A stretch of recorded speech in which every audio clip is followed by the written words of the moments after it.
భారత అంతరిక్ష పరిశోధన సంస్థ కొత్త చైర్మన్గా డాక్టర్ వి నారాయణ్ నియమితులయ్యారు. ఇస్రో సంస్థకు ప్రస్తుతం చైర్మన్గా ఉన్న ఎస్ సోమనాథన్ నుంచి ఆయన ఈ నెల 14న బాధ్యతలు స్వీకరిస్తారు.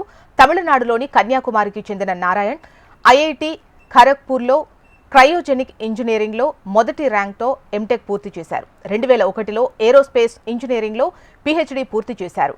2 ఏళ్ల పాటు నారాయణ్ ఇస్రో చైర్మన్ పదవిలో కొనసాగనున్నారు. నారాయణ్ ప్రస్తుతం ఇస్రోకు చెందిన లిక్విడ్ ప్రపోర్షన్ సిస్టమ్ సెంటర్కు నాయకత్వం వహిస్తున్నారు. ఇస్రో 4 దశాబ్దాలుగా వివిధ హోదాల్లో పనిచేశారు. రాకెట్, స్పేస్ క్రాఫ్ట్ చోదక వ్యవస్థల్లో ఆయనకు అపార అనుభవం ఉంది. ద్రవ, సెమీ క్రయోజెనిక్ చోదక వ్యవస్థల అభివృద్ధిలో ఆయన పాలు పంచుకుంటున్నారు. ఇస్రోకు చెందిన జిఎస్ఎల్వి మార్క్ 2, 3 వాహక నౌకల రూపకల్పనలో కీలక భూమిక పోషించారు. ఆదిత్య L1, చంద్రయాన్ 2, చంద్రయాన్ 3లోని చోదక వ్యవస్థల అభివృద్ధికి ఆయన కృషి చేశారు.